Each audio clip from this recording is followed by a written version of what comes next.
Hi, my name is Christina Chadney and I'm with Vibrance Magazine. You can check out their website at www.vibrancemagazine.com, or you can also visit mine at theabundantapple.com. Today I'm just going to jump right in and I'm going to show you how to make a walnut herb pate on tomato stacks.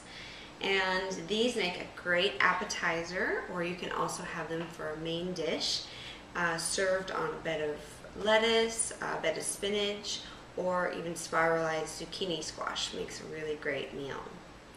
So I'm going to start by showing you how to make the walnut herb pate. You can use a food processor, or you can also use a high-powered blender. And I'm just going to make a small batch today, so I'm going to use the blender. And we're going to start just by adding a half a cup of walnuts,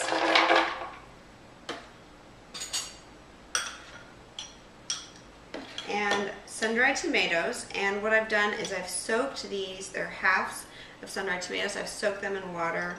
You can just soak them for about a half an hour, and that's pretty much all you need to do, just to get them a little bit soft so they process easily. About a quarter cup of those.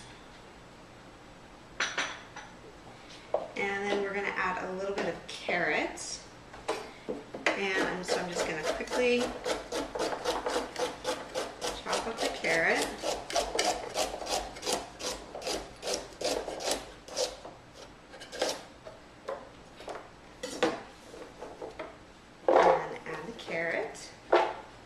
And this recipe also calls for some basil. I'm going to just add a little bit, just give it a couple chops, and we'll add more at the end. And just start it on low setting. And if you don't have a Vitamix or a one-piece tamper, you can just use like a celery stick to get it, keep it moving in a regular blender.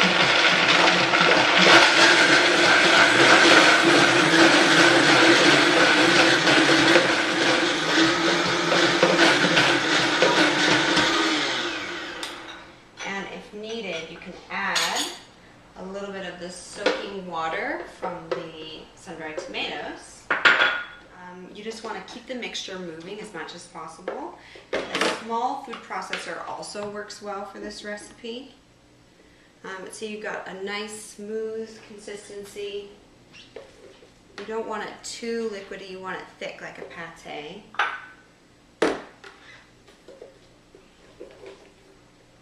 We're just going to transfer that to a bowl.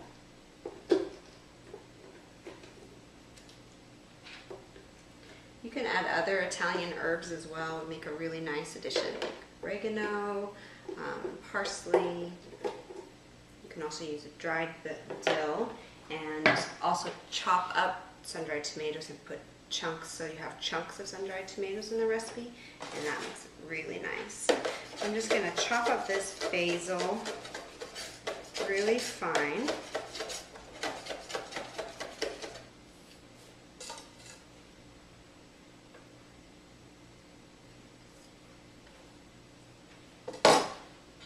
Okay, so that's the walnut herb pate.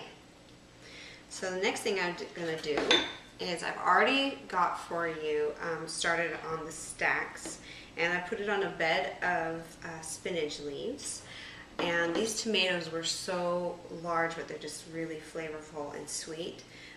And so I went ahead and used the larger tomatoes. Normally I'd use smaller Roma tomatoes for this recipe, but either works.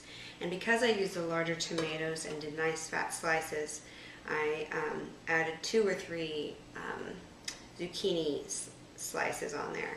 And if you slice the zucchini on the bias, rather than just cutting it straight, you would get a nice, if you're cutting it at an angle, you get a nice larger piece of zucchini. It's also prettier.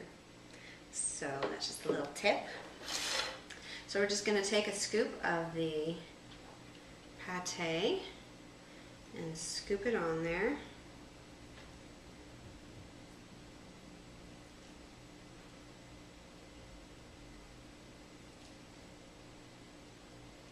These are so good.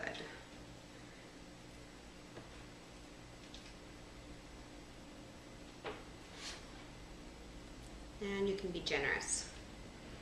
And then top it off with some sunflower sprouts. You can also use alfalfa sprouts. And I'm just gonna stack those up.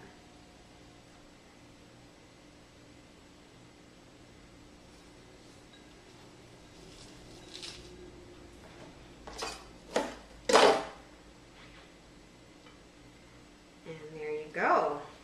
Walnut herb pate on tomato stacks. Thanks for watching.